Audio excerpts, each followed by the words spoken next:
سعدی و ئارام ڕاستە بوو؟ ئەی چۆن؟ دەستێک هەیە دەیان هەوێ نێوان من و سادی تێک بن ئەمڕۆ بە فەیسبووک و ئێستاش ئەو ژنە دەجالە. خوشکم ئەمن داوای لێ بردن دەکەم ئەتوو کەسێکی زۆر ڕاستگەوە بە کەسێکی زۆر بەڕێزی خوشکم داوای لێ بردن دەکەم ئەستا یە بچم قاوەیەک بێنم قاوەکەشم بۆ بگرێەوە بۆ نا بڕۆ بێنە بەس بزانی داهاتووی مێردەکەم لەگەڵ من دەبیان لەگەڵ ژنەکەی تر بس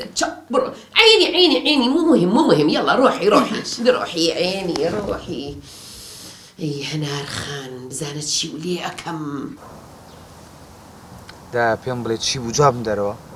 هەموو شتێک تەواوە چۆن خۆتەکە بەداناوە ئەو هەدەیک بە قوربانی ئەو مێشکەوت بێ کوڕم باوەڕی کرد وەستا ڕۆژتوە قاو ئاوشتی وا هێنێت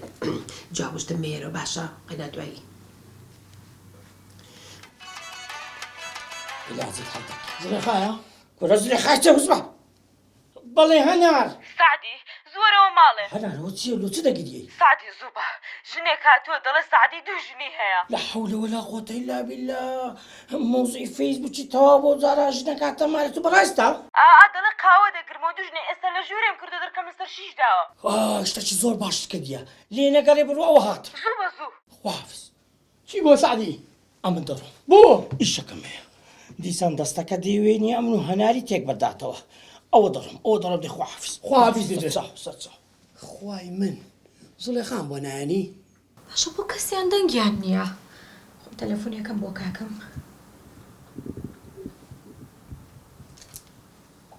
دەی کاکە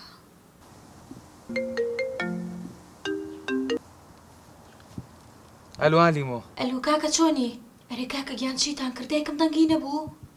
پێیوتم وتی پلانەکەت هەمووی سەری گردووە لەخوا بە زیابێڵێ باوەڕی کردو هەنار ئەوە بەڕاستە گورە بابە بێژەم پلانی داناوە بێژەن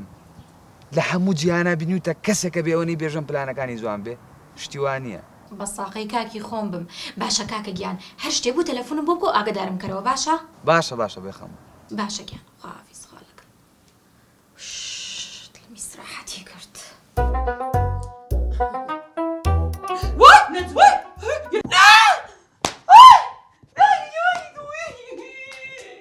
باشە دایکم بۆ جواب نایاتەوە چی بکەم شتێ ڕووی نایابێت تەلەفۆنیەکەم بۆ کاکەم لێ جواب دەرەوە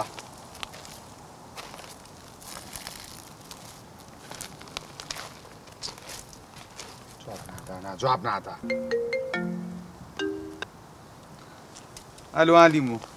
کاکە گیان چۆنی هیچ باشنی بۆچی کاکە گیان چی بووە دایکم نە جواب تەلەفۆنە داتەوە نە هیچ شتێ کاکە گیان منیش بۆ کردومە لەو ساوە تەلەفۆنی بۆکەم هەڵی ناگرێ تخوا تۆ لێ شتێ ڕووی نایابێ زۆرە ترسم بەخوا وەرە دڵم لایەتی لەوانەیە شتێ ڕوویدا بێ بەس نا وەرە بێژەم پلانی داناوە بابە کاکە گیان منەڵم با منیش بێن بەیەکەوە چیم بۆ لای نەک شتێک ڕووی یابێت خوا وەرە بابە تۆی چی مخۆم جواب لێ گێرم و دای خەرەوە جارێ دەی خواحافیز دەی باشە کاکە گیان خواحافیز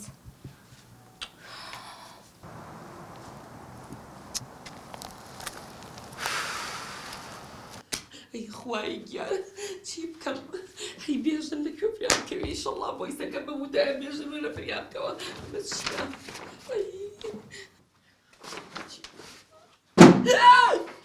هايدرس استا تلفون البوليسي لك لا شنو انت جايبه الرجال غريب انا حرام شنو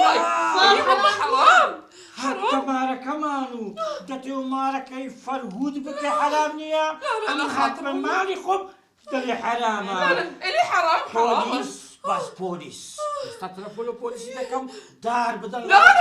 شنو لا تخاف تسلمة ان شاء الله شنو اوكي تصور ابو لاب لا زعما له خش شاطه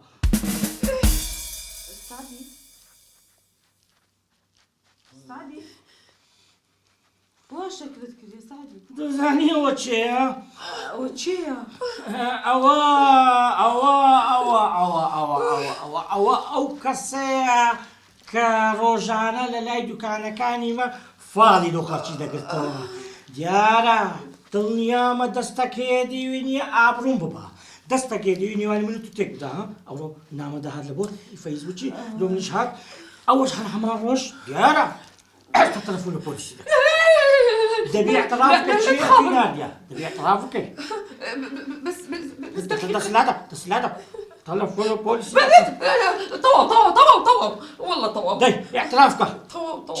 چێ ئەتی نادیا من كردم بزانێ ئەدی خۆی کە تەعراب او دراوسێ دوکانەکە دێ تۆ ناوە داگیر کاک معرف ئەو کاک معرف فەرقی لە من دەبتەوە بەیبی نییە ئیفلاس دەکەم بەیبی عایلەم تێک بچی نییە ژیانی من و تو تێک بدە معرف وەختی کردیا $100 مەوتی بچۆ نێوانی ئەو دوانە تێک بە $100 هەی فاڵچی ئەرێ وەڵڵا تەواو ئێستا کە تەلەفۆن پۆلیسی نێ خۆش نابە سعدی لێگەڕە بزانێ